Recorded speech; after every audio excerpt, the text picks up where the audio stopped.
News Canada, where the truth hits harder than the highway wind. From Ontario to the coast, Bob Javi rolls in. Let the real news begin. He's got the camera ready, catching sparks from every ride. Club stories, charity runs, every heartbeat of the biker tribe. So smash that like, share, follow, let the whole country feel the roar. Turn it up, pass it on, kick that algorithm's door.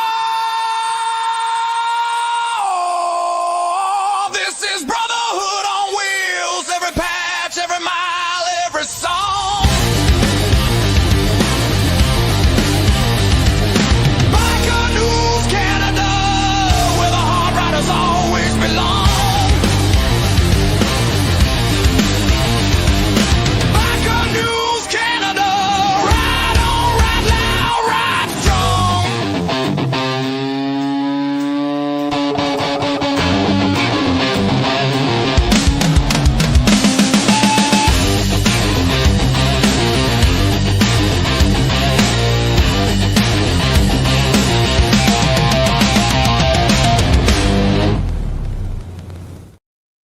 Woo! What an intro song. Thank you again, Robert, for sending me in that song, brother.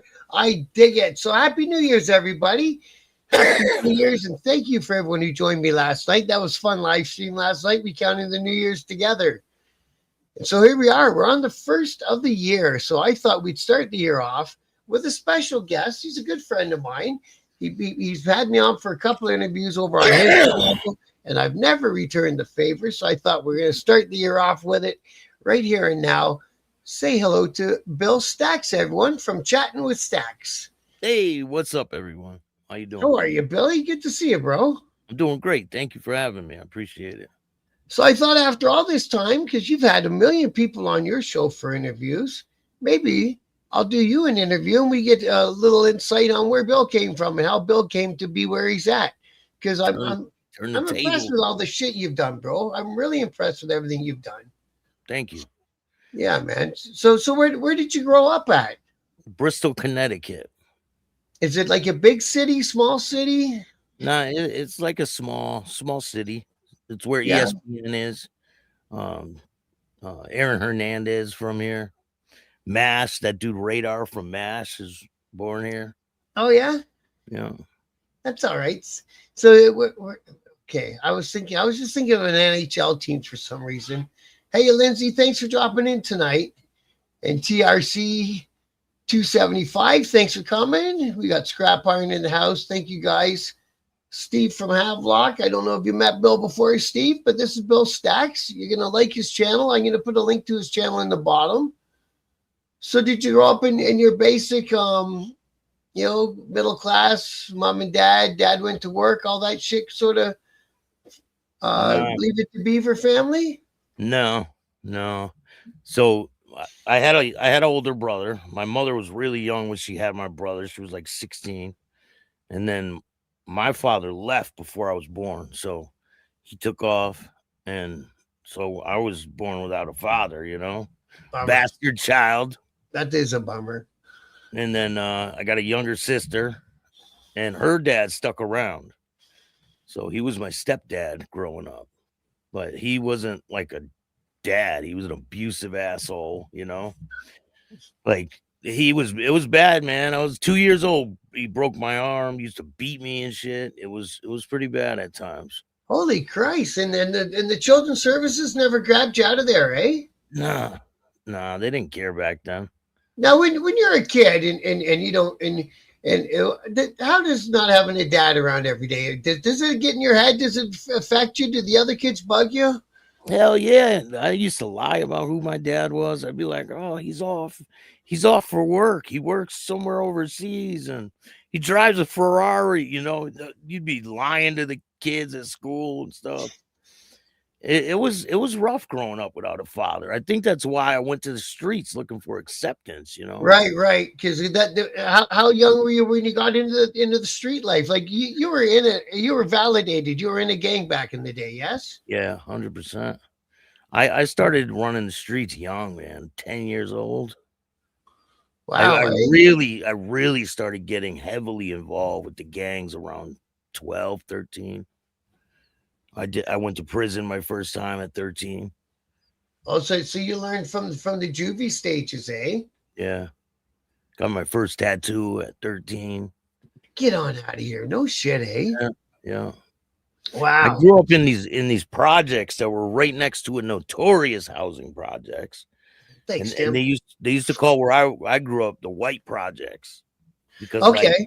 it was supposed upper class, but we were like broke families. We didn't have Yeah. no money. Like we grew up with no money. We had to go get food stamps and go get government cheese and milk and the cereal with no sugar in it. Everyone Oh, remembers those times. did you get the war cheese? Is that what that was? That It army was like cheese a or whatever? it was like a big ass block of cheese.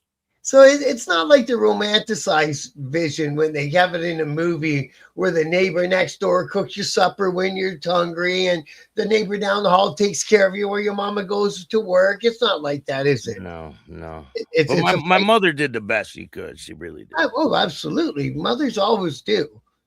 And But they do more. I didn't want to stick around though. I didn't want to be home. I wanted to be out in the streets with my friends, and I started drinking around 10, started experimenting with drugs 10 and 12. Holy shit, eh?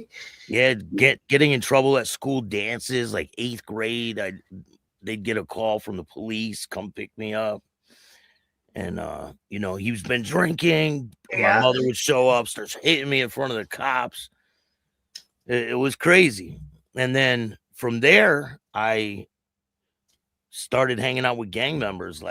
So I grew up next to this housing project, Yeah. and they used to pick on me in school. Like their older brothers would be waiting for me to get out of school, Oh, I hate that. and I'd have to fight every single day. So No shit, eh? every single day. So once I found out that there was a rival gang that hated these kids, I'm like, that's where I'm going. That's my people. I started hanging out with them, and one of my really good friends was the president in that gang, and it's called 20 Love. It was from Hartford, Connecticut.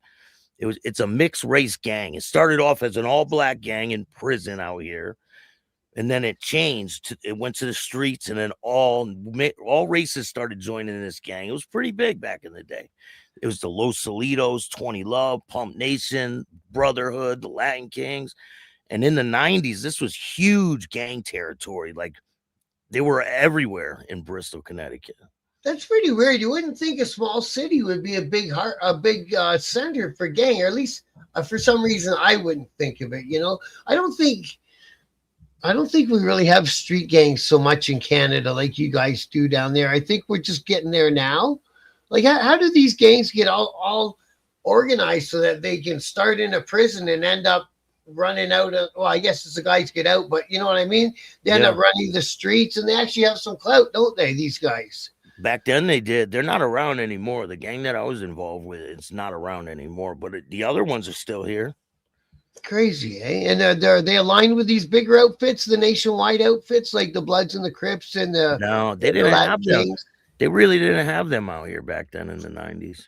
I mean, they have them out here now, but yeah, they didn't. They weren't out here like that back then. What was your first bit as a juvie like? I heard that's terrifying. 13, stealing a car, and so I stole this car, and we're driving down this road, and we go to East Hartford. Me and this kid, this black kid, he's 24 years old at the time. I'm 13 years old. Holy like 24-year-old got no business hanging out with a 13-year-old. No, man. But I felt like I was grown. Like, I'm gonna do what I want, right? So we're in this Oldsmobile, 4-door Oldsmobile. We used to neck cars back in the day. And he's like, let's go to East Hartford. I got to go see someone. So I'm driving, and I turn this corner. I see a cop, and the little window in the back, the fifth window. Yeah. We used to bust those windows out to get in the car. That's how you open I don't know why, because the cop sees the back window, and I take the right, and the cop starts following us. All of a sudden, the lights are on, and he's like, "Go, go!" So I pull out to the main road, and I jump on the highway, and I start going like really fast, cutting through all this traffic. I get off the exit, and I keep driving down this country road. He stops following me, and then this guy says, I'm not gonna say his name because he's still out here, but he's like, pull over, let me drive. And I'm young, I'm 13, bro. And like, I don't have a license. I pull over. I didn't right? even know how to drive, bro. I started stealing cars young, and Wow. I learned in stolen cars. We used to drive them around, smash them up, stealing radio, all kinds of stuff. Every single day we would do this. No shit, eh? Hey, Mr. Green Thumb from Ottawa has a question. I think, anyways, are you the Bill Staxx that made Mob Show on YouTube a few years ago? Just wondering. Yes. Yep. And it's the same dude, yes. Yeah, I used to make fun of the rats and all that. And Black Hand, what's that? Your backup channel? Yeah. Okay. You had to do a couple of shows the other week off Black Hand. I saw. Yeah, I do them here and there, but I think I'm gonna change the name and start going with some different content on that channel. Right on. Hey, Carney, Happy New Year, brother. Thanks for dropping in tonight, bro. So you guys are out stealing cars. That was the city I was thinking of, Hartford, Connecticut, because they used to have a hockey team there. Did they not? The Whalers? Yeah, Hartford Whalers, yeah. That was going back a long time, eh? Yeah, I was young. I used to go I've been to a couple games. So you were 13, stole that car, and that was your first juvie bit? Yeah, so I let him drive, and 2 minutes later, I'm in the passenger seat. I'm looking down, and I look up, and he slams on the brakes, and he starts skidding towards the back of this car, cuts the wheel, boom, smashes it head on into a GTI. I look over, he's got a huge cartoon knot in his head. I got a big cut on my finger, and I'm like, let's go, get out, let's get out of the car. We jump out. It's kind of like this, it's an old country road, so there's like very little houses around.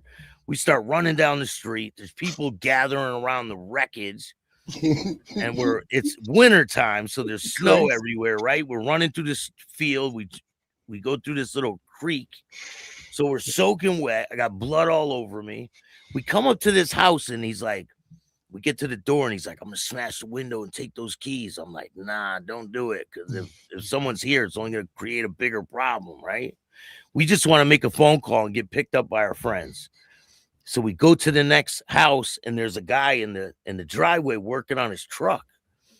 And I walk up and I say, excuse me, sir, I got bit by a dog. Can I use your phone? And I got blood all over my face for getting cut from just the bad little kids, eh? It was bad. So the guy's looking at me all weird, right? And I'm like, fuck. And I'm like, hey, can I use your phone?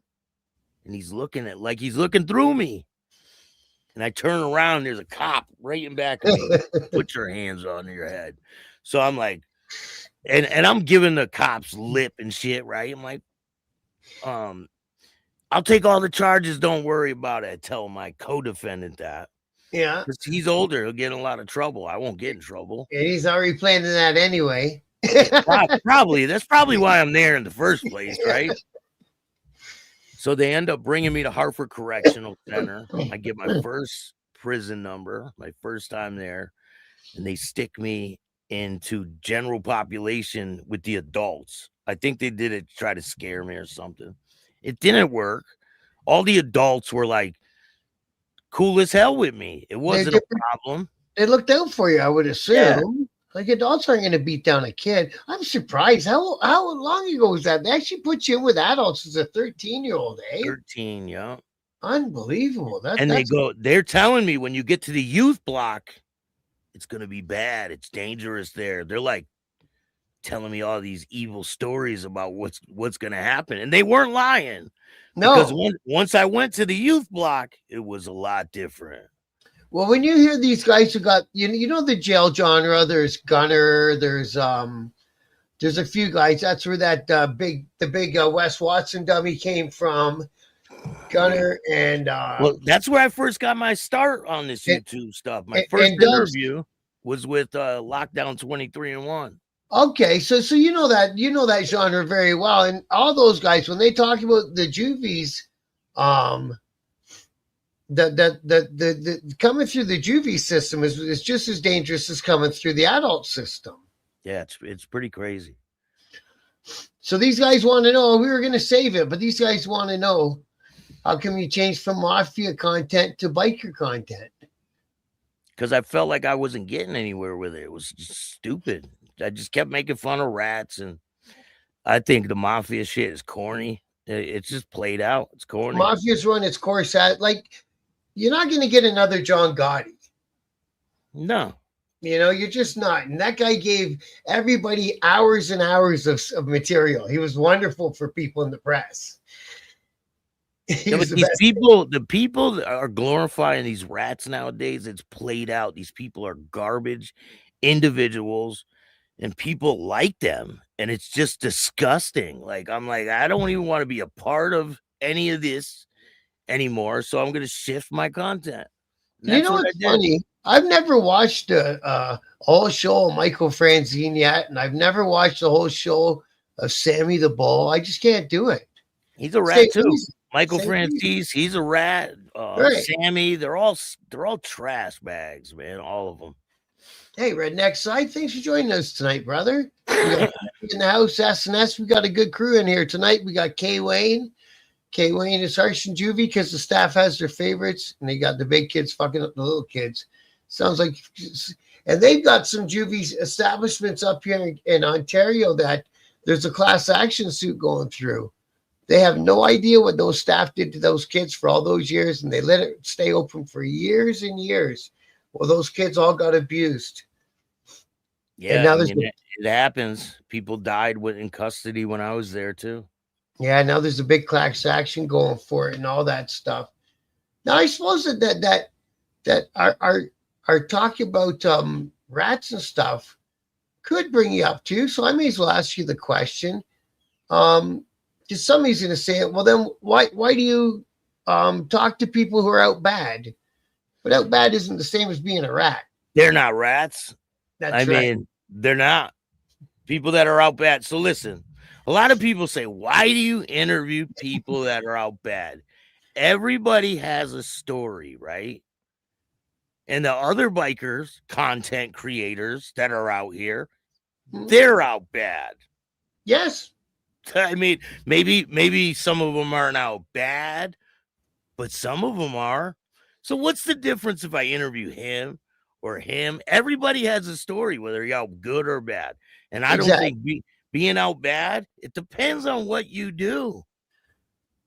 You know, if you rat, I won't interview Pat Matter. I think he's a trash bag.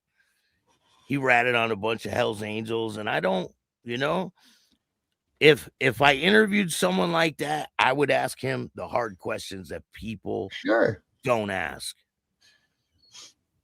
Just like when I interviewed the Twin Outlaw Brotherhood. I was going to ask you about that. How hard was it to try to get those guys to even have a bit of common sense when you were talking to them? It was hard. It was hard. I tried not to disrespect them. And certain things, you say certain things to them, and they're like, you're disrespecting us. I asked them about moving out of their mom's house. Is that disrespectful? I don't think so. Well, if that's where you live, that's where you live, right? It's not like you made that up. I just said, when are you going to move out of your mom's house? You can't live in your mom's basement forever. And they said, don't talk about my mom.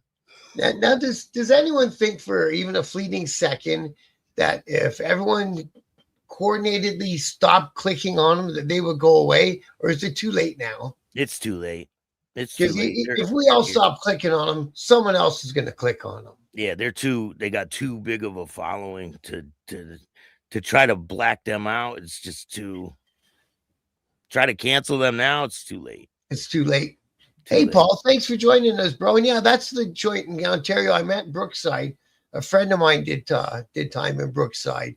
They did, you know, down there they got 60 Minutes and that. We got a couple of shows like that in Canada, and they did a couple of shows on those places. They're as bad, if not, you know, like the residential schools we had up here.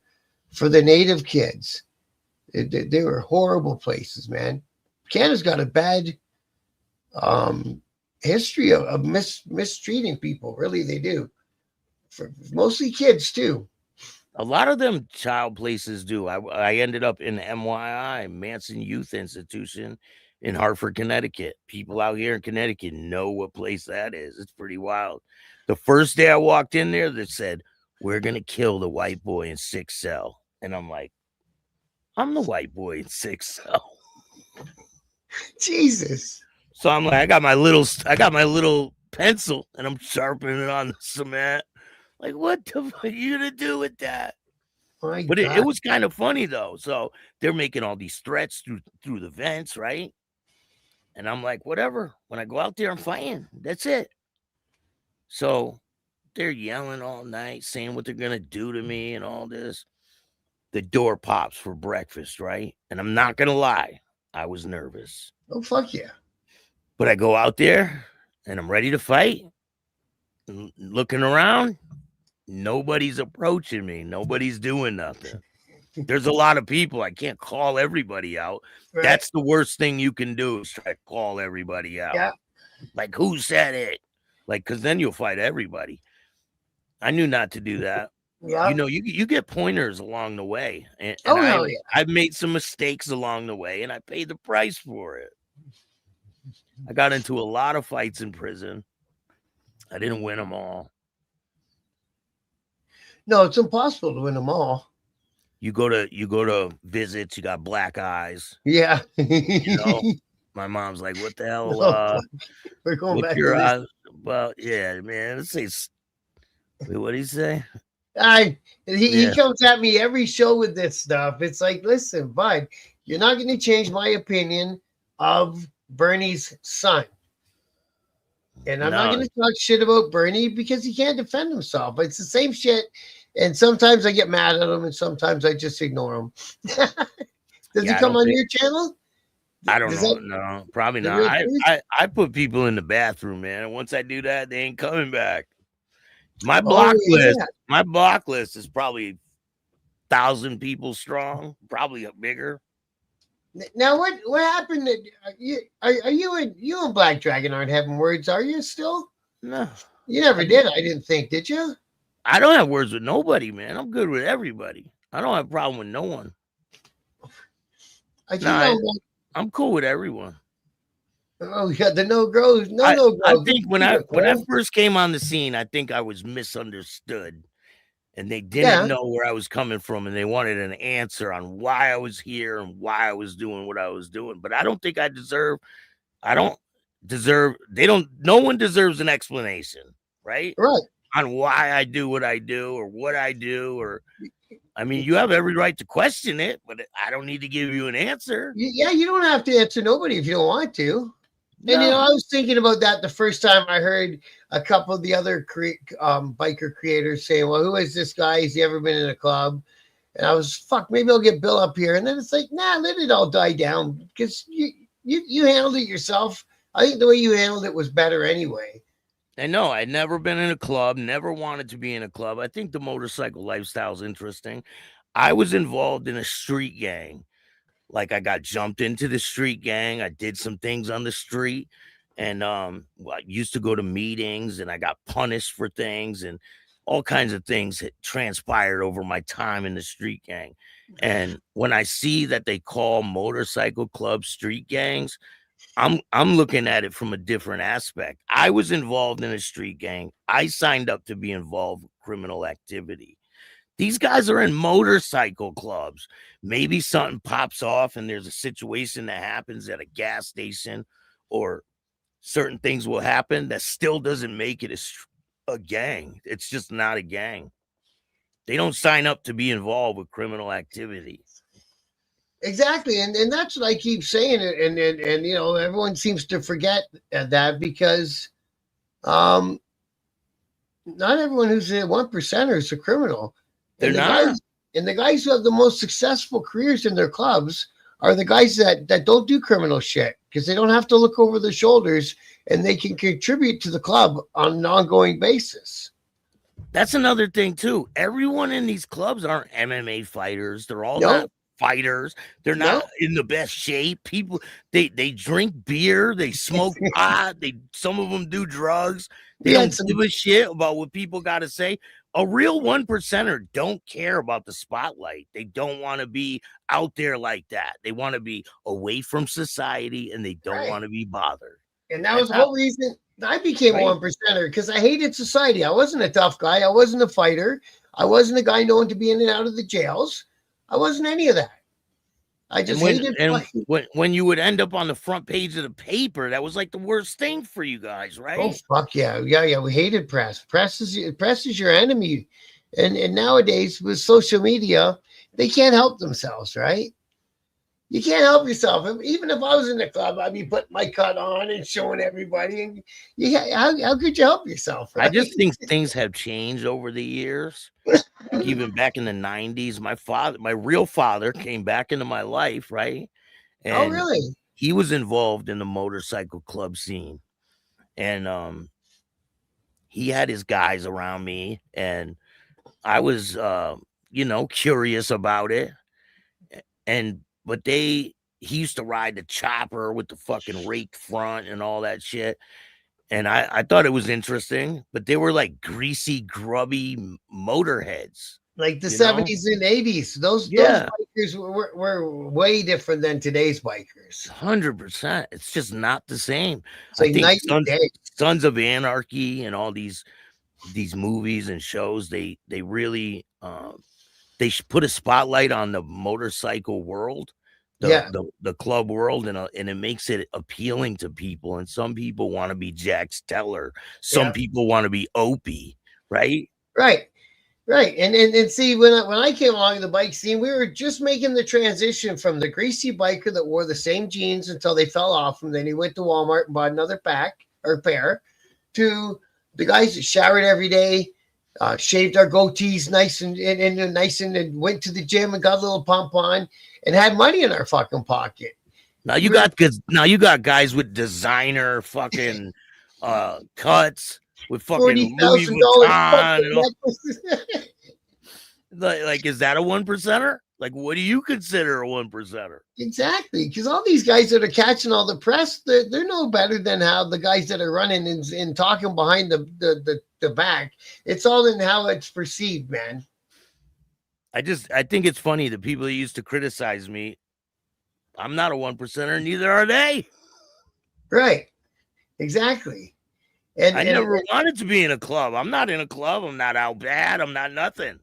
and Like and, and, and you you never know, profess to be in one, no.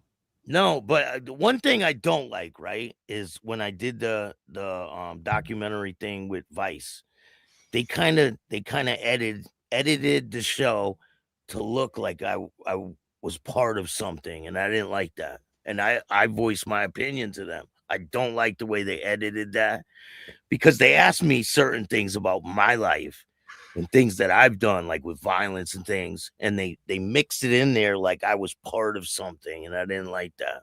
Oh, see, I watched that on YouTube. I believe. Is it on your channel, that Vice one, or It no? was. I took it down. They wanted me Okay. to take it down because of some legal things they're going through. I didn't think it was that outlandish though. Like the things that you said weren't off the wall stupid and didn't make you sound like. I mean, of course, I had already met you, so to me, it didn't make you sound like you were professing to be a part of any sort of motorcycle. Yeah, but they asked me about my experiences with violence, right? Right, I said when I was in a gang and when we were committing violence, and they put that part in, but it made it sound like I was saying we, meaning we, the club, right, right. but it definitely wasn't that. It And was they the were way trying they to. edited it. I didn't like that. Right. The real truth wants to know if you're Greek and what street gang were you No, I'm Italian, and in? Because the flag right behind you would give that away, wouldn't it? a little bit. I was in 20 Love out of Hartford, Connecticut. So did they have like some blocks like 16th Street and 8th Avenue, and that's our spot? No, no. They They used to be did. all over the cities. Well, in Hartford, they did. It would be up on Albany Ave and around that area, the north end of Hartford. and the South End was for like the Spanish type of gangs. And So they did kind of cut up the cities. yeah, I mean, so there's some lower housing projects throughout Bristol, and there was different gangs in each housing project. And I came from the one where my gang wasn't a part of, wasn't a So, part of that housing project. so you lived in enemy territory. Yeah, 100%. That's awesome, eh? Well, and they did that to themselves by hanging a beating on you every morning. All the time, I'd be fighting all the time. Down has the runway 1%ers. Don't get me wrong, they're mean as can be, but they're really dressing for the catwalk. Ah, that's funny. I just think with the 1% content, right? I think that people need more of a variety out there. Hey, Ray, good to see you, bro. I think so too, and everyone comes at it from their own perspective. You know what I mean? So I can watch you and Black Dragon and Hollywood and go on and do my show, and my show will be about something totally different. Like Mike Ball, he's given me nothing but open arms when I came into the biker community. Stay with me. Mike got me kind of started. I'll always say that. Mike kind of got me started, showed me how to get StreamYard, showed me how to set up a YouTube channel, all the whole thing, bro. Yeah. Yeah, he's been great, man. I interviewed him. We did a great interview. What street gang was Staxx in? 20 Love. 20 Love. 20 Love out of Hartford, Connecticut. And that's in reference to tennis scores? So the gang is has the colors are green and black. And there was probably, I think it's cool, yeah. Probably at its peak, where I'm from, probably 45, 50 people in this town. That's kind of a big gang for a smaller city, really. It was. All things considered. Now, back then, did they have organizational things where, the kids at the bottom had to go work on the corner and the money flew it up because the guys at the top knew where to get the thing and whatever? No, we paid dues, though. We paid dues. We had meetings. We had meetings in the park, and if you did something wrong, you had to pay for it. Really? And it was not. Listen, we beat the shit out of each other more than we would fight our rivals. The other guys. I think we would do it to toughen each other up, Yeah. They're supposed to anyway. It would make me hate the other guys. And like if somebody in our crew fucked up, right, and we didn't like that person, because there's always someone around in your crew that you don't like. 100%. Like, we're gonna give it to him extra hard this time, right? So you give him a beating. Like there's a guy on each side, and he has to put his arms on the wall, and you punch him in the back. If someone messes up, that's what you do. You put your arms on the wall, and they punch you in your back. And if you put your arms down, the time starts over. Holy fuck! Yeah. And if you can't take it, you get an ass whooping, and they send you down the road. Hey, thank you for that, Timothy Rex. I appreciate that, bro. See, and it's all kids though. It's all teenagers and shit, right? No, there's grown-ups, man. There was grown-ups. The 24-year-old that I was with when I got arrested. That's a grown-up, yeah. Yeah. That is crazy. The oldest person was probably not over 30 when I was involved. That's a hard place. That's a native crew that TRC's talking about. TRC's on your channel in the chat nowadays, Bill. Yeah, good people there. Yeah, and they're in my chat every day too. But yeah, man, that's a hard crew, especially that penitentiary that they're talking about. That's the most deadly penitentiary in Canada too. And if you're not native, you don't want to land there. You know what I mean? You're going to do an interview? I already did one with Ken Shamrock. The UFC guy? Yeah. Really, eh? Yeah, I've interviewed a lot of UFC guys. That's how I got my award into the Hall of Fame. Did you do all that on YouTube as well? Yeah, the same channel. No shit, eh? Yeah, so how many years have you been doing YouTube all in now? Since 2021. January of 2021. I'll tell you the exact date. I started going on your 5th anniversary. Yeah, I started in 2021 with 0 subscribers. And I worked my ass off to get to where I am today. Good for you. How many hours do you think you spend on it? This is my whole life, man. January 8th. It's my anniversary in 7 days. So, but I do a lot more things besides YouTube. I got a documentary in the works right now. I got a TV series that I'm working on. I interview people in person. I do videography work. I do a lot of different things. So it's not just YouTube. That's really cool. Oh, the real truth is digging in you now, bro. No, I wasn't involved with the drug bust. No.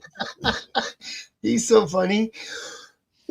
We'll get talking to my show about something be totally off topic, and you go, but do you support chomos and motorcycle clubs? Like, oh fuck, you really? No, that wasn't me, bro. We're going down this fucking road again, man. So Thank you, TRC. Yeah, man. What's the TV show? So I have a couple. I have Uber Mafia. It's about these mob guys. It's a comedy. Like if you think about like Three Stooges, it's a comedy about these 3 mob guys that start driving for Uber to get away from the feds, to think that they went legit. And it's funny. And you're writing it? It's already written. And you wrote it? Yeah. Or did you have co-writers? No, I wrote it. How did you learn how to do screenplay? Do you have to put it into a screenplay and everything? Yeah. So when I was young, right? Yeah, you have to put it in a screenplay format and everything. So when I was younger, I used to write music. 1989, I started writing music, and I would get really into storytelling with music. I thought I was going to be a rapper, and Right. you know, I started rapping, and in prison, people would say, "Yo, you're really good, man. Like, you should pursue this shit." And I always thought that was going to be my dream, right? I was going to be this big rapper. But then I started getting older. I think getting involved with drugs and letting your life go, years go away without like applying yourself, I let that happen. And so I used to produce music probably in my late 20s. Were you into it? You figured out how to use everything? Yeah, computers and all that. And I would burn my own CDs. And so that's what I took my knowledge I had from editing music. And it was hard at first, right? Yeah. I started editing videos and everything on January 8th, 2021. I didn't know how to edit videos. I didn't know how to do any of this. And I did an interview on Lockdown 23-1, and I asked him, "How do you do this?" And he said, "Just watch a video and figure it out." And that's what I did. Yeah. I didn't know you could cut a video. I didn't know like that slice tool. I would pause it at a certain spot, and I thought that's how you stop it in the certain spot. I would pause it in that spot and then cut it. I didn't know you could move the slice tool. And you know what, bro? I've still never fucking edited a video yet. I still can't make thumbnails. And like you say, you just have to go and watch the videos and teach yourself how to. Absolutely, Raves Mike. I am getting stoned. And Jimmy Mac's in the house. He says, Happy New Year to us. Thanks for joining us. And Davey's in the house saying hello. We got a bunch of great people. Gary's in the house. Jimmy. We got No Grow. T-Rose 777. Bruce Inch is in the house. Gary Beckett. Scrap Iron. All the good people are here, man. I love it, man. You guys are great. So I interviewed a lot of people that you guys would probably be shocked to know that I interviewed. Like I interviewed Lau Menendez. I interviewed Ken Shamrock. I interviewed Randy Couture. I interviewed no shit, eh? Yeah. But so is it because ESPN is in your hometown that you got access to these people? No. That had nothing to do with it. Nothing to do with it. They wouldn't let me in ESPN if I begged them at the door. Like, are they a bunch of high-fluting snobs? Are they? Yeah. They would kick you. That's like a fortress. You can't just walk in there. No shit, eh? Yeah, 100%. But now it's all about the gambling with all those channels, eh? All those channels are getting their own gambling sites, and that's where the money's coming from nowadays. Who I, else I, did I interview? I I interviewed think a lot that'd be of a good people. angle. If someone looked into it hard, closely, there's a lot more people throwing games and shit. That's probably where the mafia's involved at these days. It's crazy. It's insane how much corruption is going on out there. Yeah. Yeah, it is, eh? It is. You see Like, with this Somali shit, that's only the tip of the iceberg. You like don't it, know the half of what's going on out there. oh, fuck no. Did you ever get GSP? Who's that? George St. Pierre. Oh no. Canadian guy, the French guy. He was good, bro. He was Yeah, really yeah. good. I've I think, spoken to him. have I've you? spoken to man, I He got interviewed so many people. he So got in many. trouble. He got caught at a Hell's Angels New Year's Eve party one year or something. And He did. the UFC had to tell him, watch out who you're hanging out with when there's cameras around. There's another guy I knew from Toronto from the NHL. He got photos taken of him with full patch Hell's Angels out in the nightclubs. And the NHL told him the same thing. If you're going to hang out with your old friends, make sure there's no cameras around. Chuck Liddell.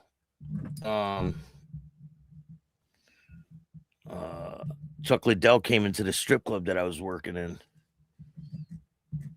And I was like, hey, he's like, so I was like, yo, can you say Chattin With Staxx for me? And he did it. Hey, man, that's cool. Yeah.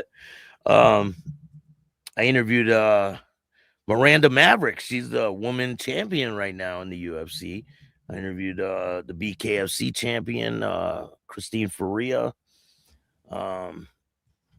So many, man. I used to film the UFC events. So when I started the YouTube channel, about a year into me doing YouTube, I got an offer, right, to go DJ for LFA. That's an ultimate fighting type of thing. Okay. And DJ at the strip club, a high-end strip club out in Minneapolis, Minnesota. Weird, So eh? a year into me doing YouTube, so I took them up on their offer, and they paid for me to go out there. They gave me a car. They gave me a job. I had to rent this room in a house. I paid them 3 months rent, and I stayed there for 6 months. I made a lot of money, and then they fell short with a couple of payments to me, and I ended Oh, up leaving. no. I ended up That's coming back, That's a bummer, man. but I gave it a shot. I gave it a Yeah. shot. And good for you, right? You went out there and you changed locations and you went for it, right? 100%. Now, do you find that from being a kid and the way you thought as a kid that gives you that thing? Ah, fuck it, let's give it a shot. Let's go for it. Yeah, I'm not scared to take chances, you know? Yeah. Because what else you got going on? What's the documentary that you've been working on? Is that another solo Bill project? No, I have an executive producer on that, and it's I can't tell you where it's going yet, but it's definitely already picked up for a major platform. It's called Fallen Angels, the 1%. It's about ex-Hells Angels. There's 7 ex-Hells Angels on one documentary. It's something that's never been done before. There's unseen footage of the Hells Angels, a lot of unseen pictures, and they tell their stories, different stories about different situation within the Hells Angels, and it's a pretty good one, man. You guys are learning to like that one. Wow, man, that's really cool. Somebody's asked what you thought about that stupid fight with what's that kid, Jake Paul or the other one? Oh, the Yeah. recent one. Yeah, the broken jaw one. I don't think he broke his jaw. No, I think he's lying about getting his jaw broken. I think it's just bullshit after bullshit with these guys, eh? yeah, I interviewed Harley G. Paul. Yeah, both of us have been here, Harley. Bill has and I have. Yep. Did you get George Christie for that? No. He's all over the place. I got people that you don't see all over the place. George Christie is hard to hold down, eh? No. Like when I reached out to him, his only answer to me was, "I'm busy with my own stuff," and it's like that's cool, respect, and see you later, right? He's just on a lot of different platforms doing his Yeah, own thing. I got people that you don't see a lot. You never like some of these people never done interviews before. So the more exclusive they are, the better. I want right. people you don't see ever, you know? Like the recent Hell's Angel that I interviewed, the ex Hell's Angel, Anthony. He's never done an interview. The guy Billy that I interviewed, the one that got his tattoo burned off with an iron, he Yeah, never did an interview before. what a story, eh? Yeah, that's a wild one. Why do you pick Flame instead of Black? Or he didn't get He, the choice? he didn't get a choice. Oh, okay. So they put the iron on him and they said, is that what you are working on with Pee Wee? Yes. Um, they put the iron on him first, and he said that they said it wasn't coming off, but you know how when you get burned on a tattoo, you could still see it. So Yes. they put the tattoo gun to it after it got burnt. Holy fuck. He ended up in the hospital for weeks Whew. after that. Anthony, which Anthony, bro? You lost me on that one, Doug. His best friend killed in a car accident. Oh yeah, yeah. yeah, That's yeah. what I That was car gonna accident. say. The guy who beat Paul was in a car wreck. Yeah, Like, yeah. a That's kind of people. odd, isn't it? Very strange, I eh? think he didn't stick to the script that he was supposed to stick to. He got pissed off I think and he so. hit this dude, but he didn't break his jaw. I don't think Jake Paul broke his jaw because he wouldn't have been able to talk on the interview. He was talking like no problem. You could hear his words, everything. If your jaw is broken, you aren't flapping your jaw around. There's no Yeah. way. They wire it pretty tight, do they? He released that fucking X-ray pretty fast, don't you think? I thought so. Yeah, And you get a broke jaw. You're not doing that. there was so much nonsense to it. One side had a big lump and the other side had no lump. A But lot on of it the was X-rays, AI. A lot of it was AI yeah, pictures, and it's just I'm not buying it. I don't think he had a broken jaw. nothing is fucking real anymore, bro. That's Mike the Lynch. problem. Mike Lynch has a crazy story. The guy who started the Fresno chapter of the Hells Angels, he's involved with this documentary I got going on. Oh, There- okay. There's a lot of guys. Ed's involved with it. Repo. There's a lot of different guys, people that you don't see all the time, you know. Seen this guy's broken jaw. They spoke, man. Yeah, I don't think he has a broken jaw though, Doug. I don't think so. That's just my Yeah, own opinion. I don't and think he does. that's it, right? It's all over the stacks anymore. It's everyone just running after the stacks. They don't even have a set of morals anymore. Once you get the right amount of zeros, I mean, look at Tyson. Tyson Tyson let the could guy have win. Tyson could have killed that kid, man. He I let met the Mike Tyson. I had some interactions with Mike Tyson. That's insane. that is. Stitch Duran, you know who he is, right? I've had him on my show multiple times. Oh, that's pretty well. He's been in Rocky and all these other shows. Don McGuire, he's the most inductive Hall of Fame photographer in the world. Like he's in the Hall of Fame like 12 times or something like that. Something insane. What did you get any retired mafia guys when you were doing the mafia stories? Oh yeah, a lot of them. Did you? Or is that the guys that everyone said was snitches? No, I tried to stay Oh, away from the snitches. you wouldn't put snitches. No, so listen, I started doing a show with this one kid, right? This kid Hootie. Everybody knows who he is. He's a trash bag. Another one. So he's allegedly this Gambino associate who was involved with some case that they had going on. I found out he was a rat, dropped him from the show, right? He's like, oh, he's telling people that he's the one that edited the show and all this shit, and I would never get anywhere without him. Look at me now, bitch. Exactly. What was all that controversy you had with that made up pagan guy? That was a weird story, eh? Listen, people are gonna say whatever they want. That guy wasn't made up. There's pictures of him in a cut. Oh, I thought the one Yeah, guy was saying that he wasn't made up. And the Oh, guy that came on saying all this shit, yeah. he wasn't even in the club. Imagine that. It's always like that. Had he ever been in the club, or he just had that much to No, say about it? he was in the past, but he wasn't when he was talking. And I heard he got his I heard he got slapped around a little bit. Oh, Bull Harris. That guy's a complete fraud too. Who was he? He's Or the was that other the other guy that was on the Vice thing saying that okay? he was Lou Dobkin's grandson. That Total guy, fraud. that's the guy I meant. That No, was the guy I meant. he was in the club for Okay. about a year, I think. But this And was a everyone's lot. going, look at those are homemade patches he's got and shit like that. Yeah. So he got thrown out of the club and he couldn't let it go. Now he's sewing homemade patches on his cut and driving around with them. Just crazy. That's so funny. How do you, not coming out of the biker world, how do you have so much people on your show for interviews? You get lots of people on. Is it just because of the fact you're in America, so therefore you got that many more people to approach? No, or? I mean, it's hard. It's hard to get people on. I think it's how you talk to them.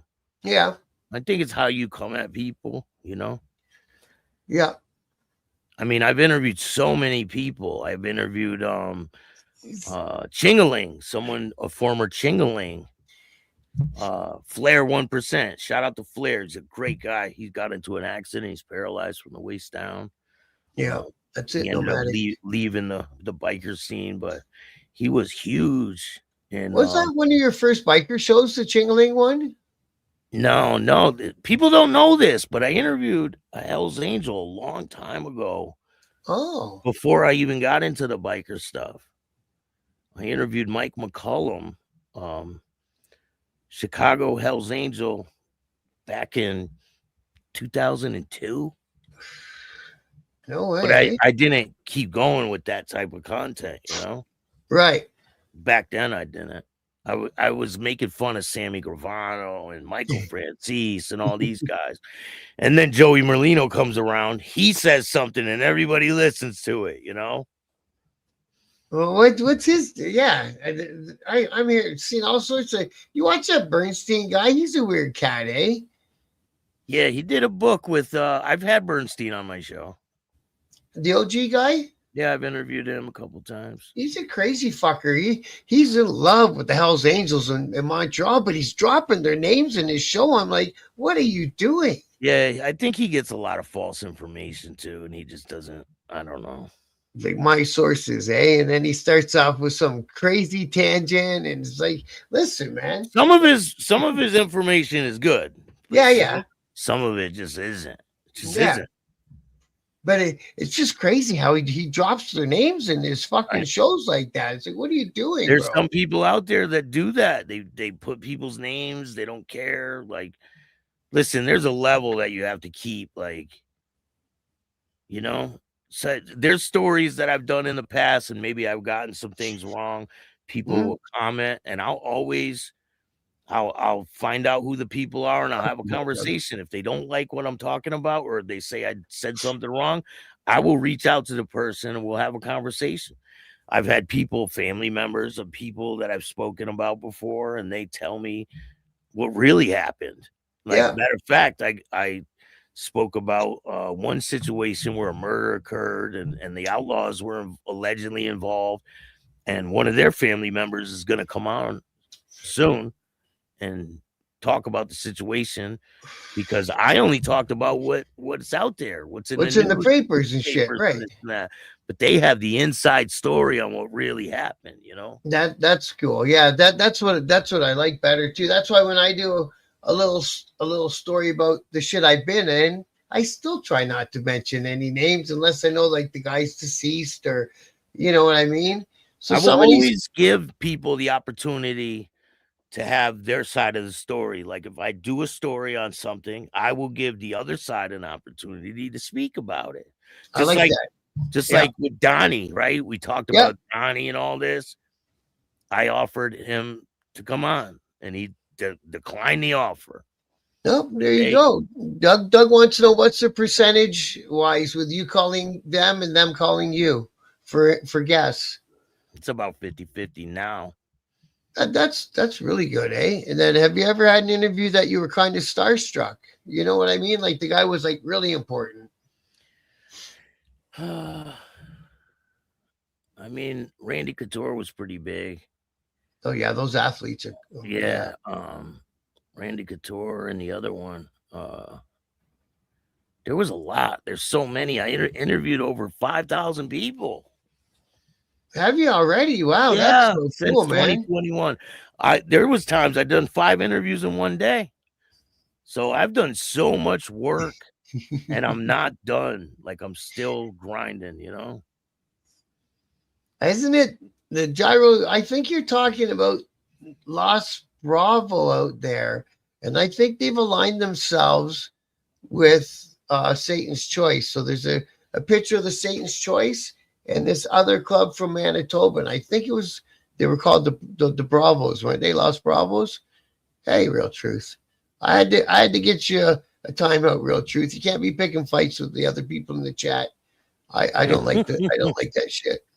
Give you All a right. timeout. Oh. I feel like I'm talking to a 4-year-old. I had to give me a timeout. Ken Shamrock was a good one.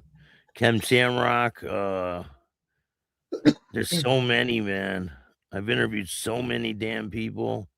What got you on the role of the athletes, UFC guys? Like you did? So, were you thinking like Joe Rogan? no, I'm going to be doing a documentary about the UFC too. I've spoken to a lot of people involved with the UFC, the creators. Like I've spoken to the creators of the UFC. Like And, what's the name? Dana? No, Art Davey. Oh, okay. Shout out to Art Davey. And I'm going to be doing a documentary about them after this other one's done. I have a lot of different ones that I'm working on. I'm working on a documentary after this one drops. No, that wasn't me. No, yeah, you've asked and answered. No. As they say in the courtroom. Yeah, no, that wasn't me. Asked and answered. I'm going to be doing a documentary about Jason Reinhart. He was with the UFC. I'm going to do a documentary called Where Are They Now? Where it shows them in their prime and then it shows them what they're doing now with their life. Yeah. And that was a while ago. I was going to be doing that, but I'm going to bring it back after I'm done with this documentary. I have another documentary I'm working on with Freddie Agnello. He's the guy from New Jersey, pagan that was convicted for killing the radio personality, this doctor's wife. And he basically has a life sentence now. And he was convicted because he was involved with the Pagans Motorcycle Club. I honestly don't think he did it, man. Listen, these guys, the Pagans down there right now remind me so much of the Hells Angels when it was Mom Boucher.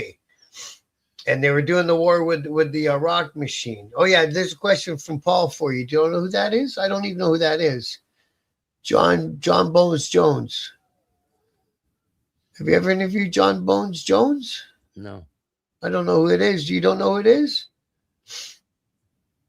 I think he's a UFC guy.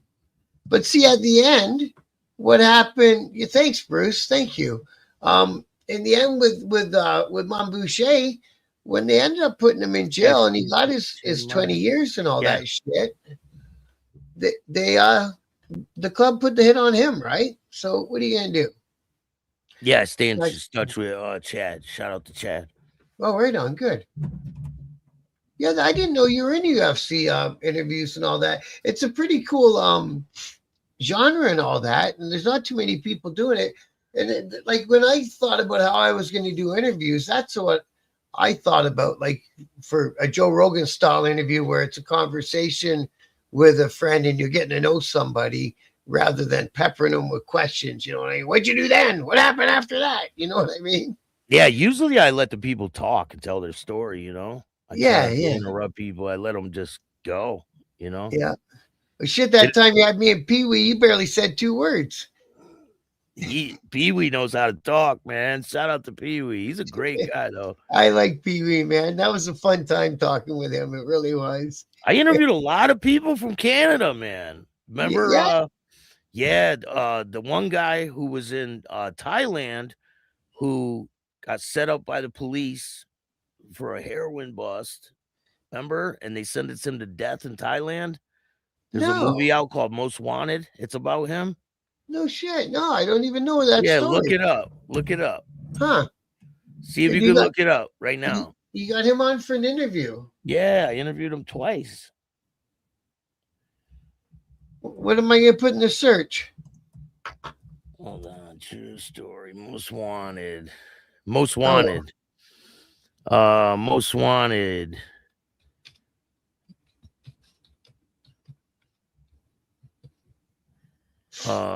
Paramount movie. Hold on, let me see. Expose the truth behind it's a 2020 movie. Expose the truth, exposes the truth behind the heroin bust orchestrated by dirty cops and frame an innocent man, sentencing him to life in a Thai prison. I interviewed him, and he's from Canada. How'd you find him? I mean, there's ways to find different people, a lot of different ways. But I saw his story and I was like, damn, that looks pretty damn interesting. Yeah. Oliver. There's a movie in Canada. It's called Target Number One. Okay. His name's Alan Oliver. He was framed in a heroin bust orchestrated by corrupt Canadian police in the 1980s. He subsequently was sentenced to life in prison and a 100-year sentence in a notorious Thai prison.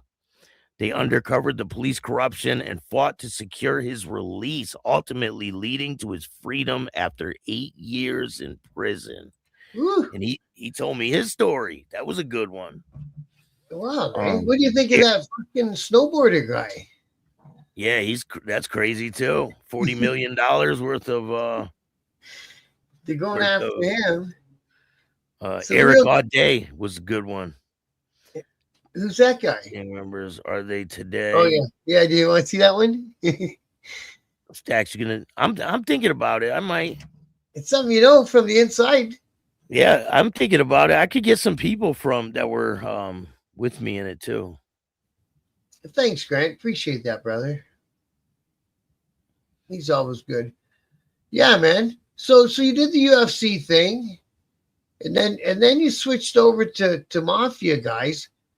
That's a pretty weird switch. And then you switched over. I did the. Or you just UFC was like in between. It was in between, you know. Oh, so you just do what interests you. Yeah. Which is Something better. interests me, I do it. Like I don't stick to just one thing, you know. That's cool because if it's interesting, you'll do a better job of it. Yeah. Because you're personally interested in it. You know what I mean? Yeah, I think I'm gonna stick with the biker stuff for now, you know. Why not? But I'm always down to interview anybody. Everyone has a story. It's not just I just interviewed a former Outcast member's old lady. He passed away in a motorcycle accident, but I interviewed her. She tells an amazing story about her time meeting him and everything that transpired up to his death. And then afterwards, that's a pretty crazy story. Hootie with Barillo. They're both cornballs. They probably tug each other under the blankets, bro. Bunch of cornballs. Well, who's that little short guy that get on all those podcasts? Started talking shit about that guy in Philadelphia, and now they're running in and out of each other's sandwich shops and yeah, that's the one. That's the one. That little fat loser. What kind of weird shit is all this? They're both rats. Both rats. They're all rats. And they're all mafiosa. No, they weren't in the mob. These guys weren't in the mob. They just happen to be. They have that in a part of Toronto called Woodbridge, where a bunch of Italian families happen to live in big houses. and all the kids up there talk with a Jersey accent. It's Yeah, they all think they're in the mafia and shit. like, I think listen, the mob's corny. I think it's corny. It's corny as hell, especially if you're claiming that you're somebody like I killed this person. I killed yeah. that. You ain't shit. You ain't gonna do shit, and you ain't shit. Bunch You of know, cornballs. all the dudes that I met in the Toronto outfits, you know, then they're kind of not all connected, but they are connected, sort of thing. How do you say that other? Yeah, not the Sicilian Mafia, the other one. It starts with an anapostria. Then Yeah, Dragada. yeah. So Yeah. that's what's mostly in Toronto. And the guys I met that were like real guys, made guys, they were old buggers. Yeah. They were old in their 60s and stuff. I I didn't meet interviewed it. Joe Bonanno's grandson. Is he in? Torrey Bonanno. No. His father was Bill Bonanno. His father was in, and his grandfather was the boss. Was the boss? Yeah. I interviewed his grandson. Yeah.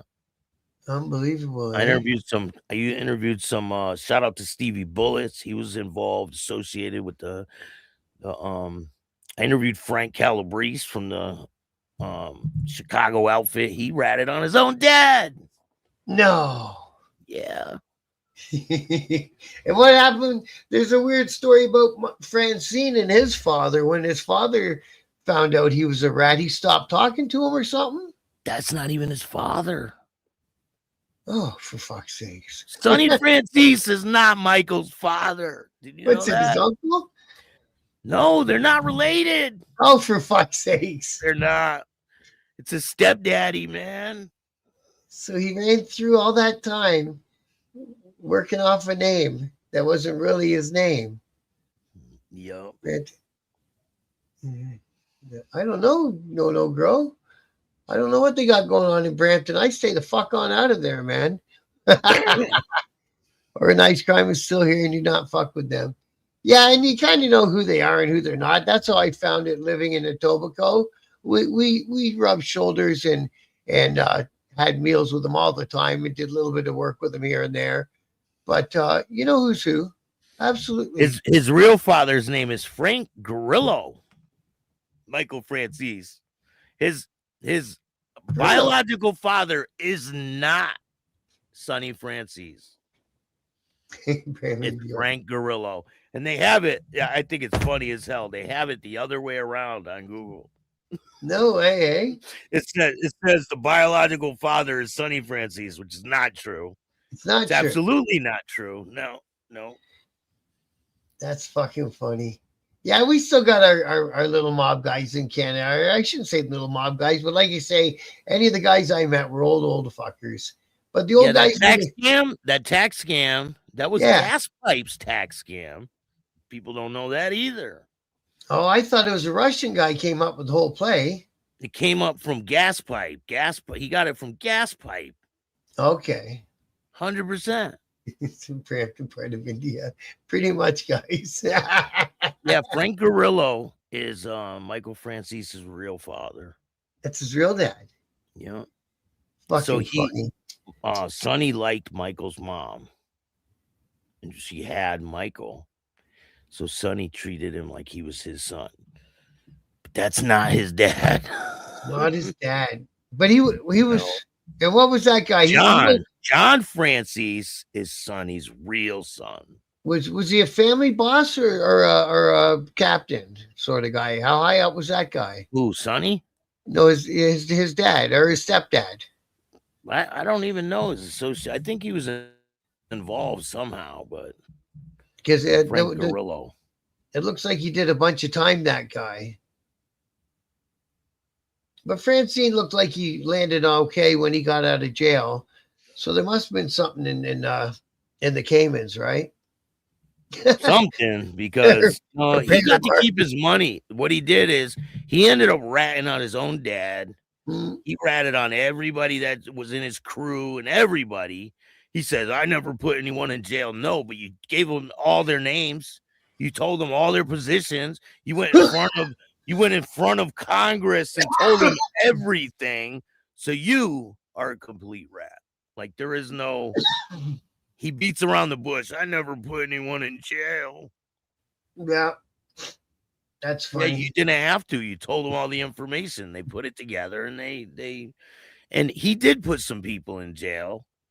Like, I got all this information. I got it in little folders still. Even though I don't do the mafia content no more, I still got it all.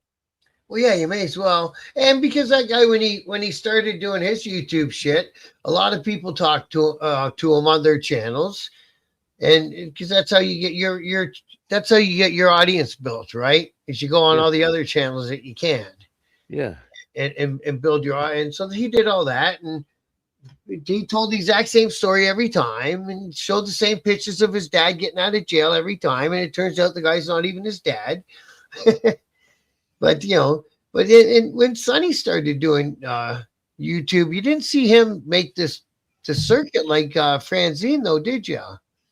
So Sonny, you mean the old man Sonny, right? Sonny No, Francis? no, I mean, what's his name? Not Sonny, Sammy. Sorry, Sammy. No, Sammy is a trash bag. Rest in peace to Alan Kaiser. He'll get justice. And hey, Sammy, after you go and you pass away, I'll be here to shit all over your name. And I will never stop.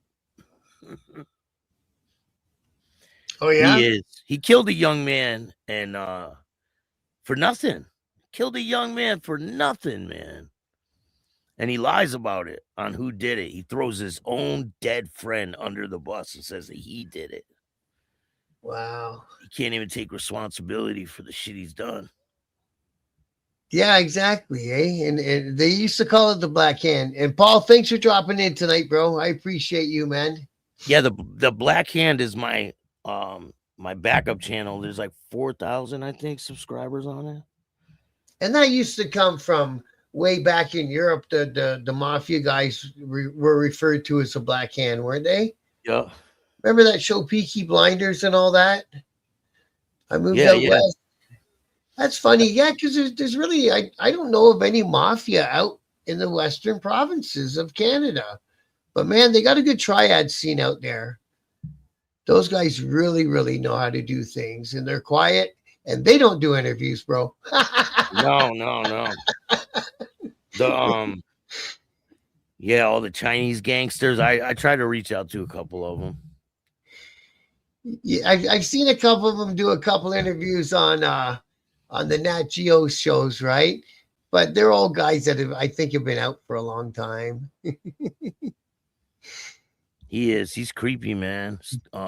Sammy Gravano is like the crypt keeper on that chair. Yeah, he looks weird, eh? He's really aged fucking, yeah. He is. He's a weirdo. Oh, the Black Hand was a New York thing. And I heard he was like sexually saying things and whipping his thing out to his people that worked for him, these young women. Oh. Did you hear about that? No. Oh, yeah, they're going on shows talking all about it. Oh. He'd be like, come here and touch little Sammy. Oh, like Jesus. So he would have hung out with Jeffrey Epstein if he fucking knew him. Oh, yeah, 100%. Yeah. That's unfortunate. So Sammy's gay. Did you guys know that? No, get on out. Yeah? Sammy Gravano is gay, man. Holy fuck. His brother-in-law was gonna out him as being gay. So Sammy killed him. That's why he killed him. Had nothing to do with 100%. business deals. Jack Russo was Sammy's gay lover. He killed him because he was gonna out him too. He killed his brother-in-law and Jack Russo. I know all about it. So he's a real little fucker. Yeah. But he just had a penchant for doing hits, I guess, right? But he didn't even kill all those people with it by his own hand. No, I didn't know that. No, people think he killed all those people by like his own hand killed them. No. Oh, he just gave the order. He just sent it down the line to the next. A lot of them, he gave the order.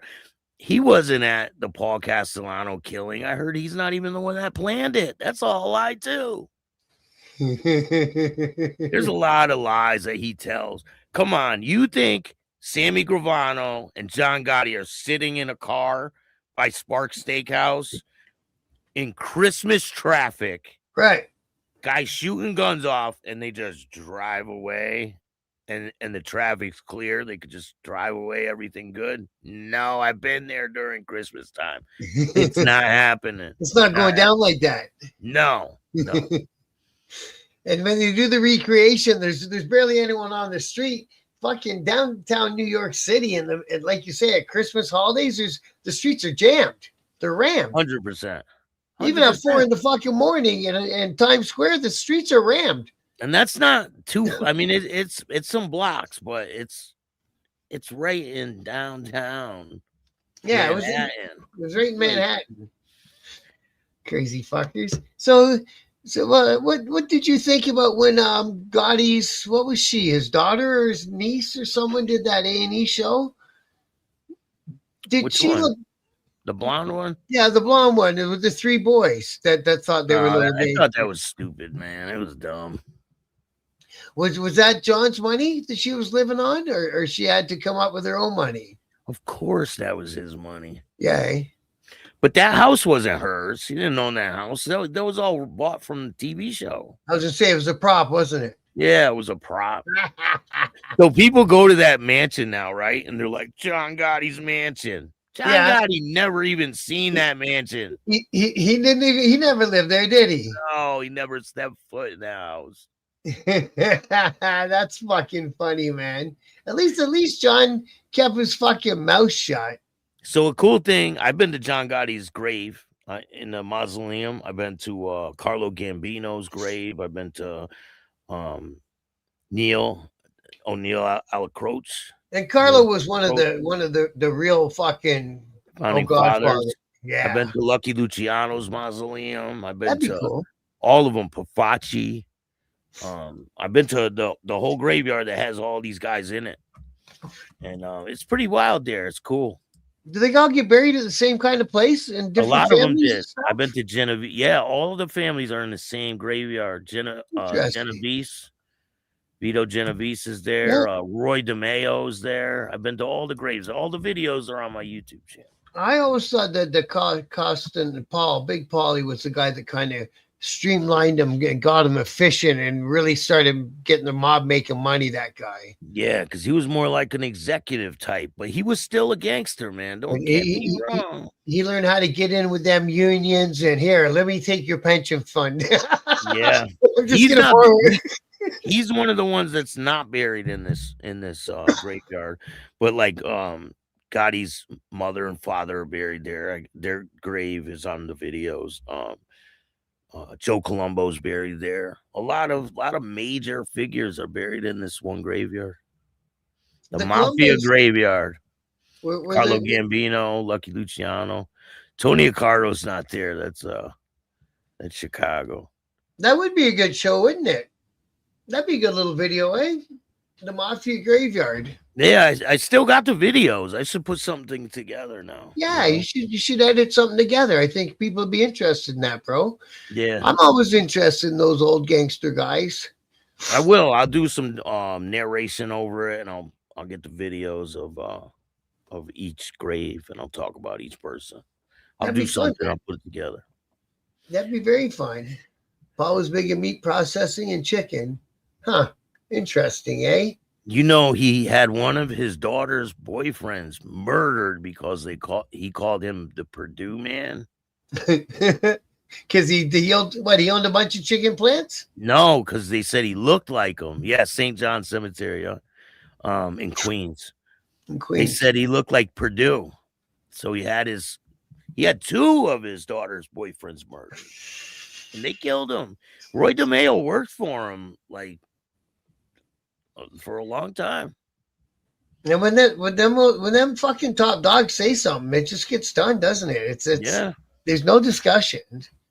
100%. Fucking good for them. And they're another outfit. You know, the outfit and like I say, the guys in Ontario from Calabriese and all that, they're always going to be around. They find their own thing to do, and they find other things and this and that. You know what I mean? There's still a mafia up there, right? Up in Canada. Oh, yeah, absolutely.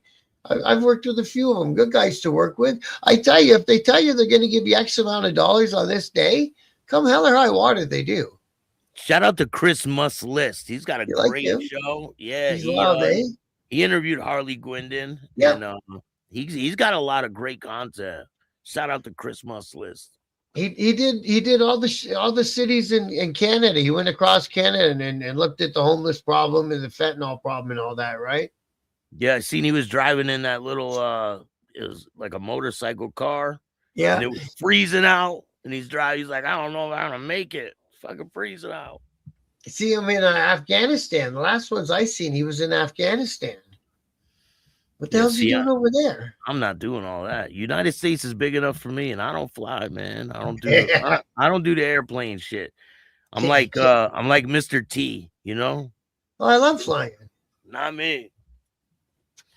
The bigger, yeah, they are, Alex, because you know who controls the food terminal down there on the Queensway. That's how come they all lived in the neighborhood where I lived in Etobicoke. Because the fresh fruit from America and Mexico lands in one fucking depot in Toronto. Yo, that was a wild thing. The mafia and the Hells Angels going to war up there, wasn't it? The mafia, the Hells Angels, and the street gangs. I heard that the bikers called the cops because they were afraid of the street gang. I heard that too, bro. That's crazy. Chris just put hello tonight. He's going to Ganya next, eh? Holy fuck. Wow. Yeah, like you said, I don't know. I thought the most recent ones I saw was Afghanistan, but there was some ones of the cartel mixed in with it, right? He got right in there. He looked nervous with them cartel guys a few times, eh? I would have been. Queen. Yeah, he's been all over the world. Yeah. He went to Haiti after the hurricane. He does a lot of shit. And yeah, the Camiscos are around, Doug. Yeah. Randy Harrison, I never heard of him. Hey, Mike Ball, what's up, man? How you doing? Yeah, hey, Mike. Good to see you, brother. Happy New Year. We're just saying good things about you. On almost every show. You got to rewind it about an hour, and you'll see it. Yeah. Yeah, we've been going for a while. You want to wrap this baby up, Bill? Yeah, we'll do a part 2. Hey, man, that sounds like a great idea. Definitely. All right. Hey, listen, guys. You guys were great in the chat today, too, by the way. I was keeping up to you guys as good as I could. And thanks for dropping in there, Mike. I appreciate you, brother. But we're wrapping her out for the evening. And Bill says he's going to come back and do a part 2. So we'll get that one scheduled up, and we'll do that one. Definitely. I'm excited for that because we're about halfway through your story. 100%. Yeah, man. I'm good for that if you are, bro. Thank you. Yeah. All right. I'm going to run through the chat here and see if we missed anything. The kid from Vega, I don't know what that one is. Yeah, he should come on to a res. You're right, TRC. Gary, what's up, man? Jimmy, how you doing? Doug. And then Steve from Havelock. Nomadic, what's up? We got all the good people, man. I love it. You guys are great today. Okay, I'm going to wrap this show up with Bill Staxx. Much appreciated, brother. Thank you for starting off 2026 with a great interview, bro. Tell your mother's brother, sister, friend about Chattin With Staxx, the dopest motorcycle content on YouTube. You got it. I love your exit, bro. Thanks, everybody in the chat. I love you guys, man. We'll see you tomorrow. I'll be back tomorrow at 8. And thanks again, Bill. We'll talk and get part 2 organized. Definitely. Okay. Much love, everyone. Later, Bye. man.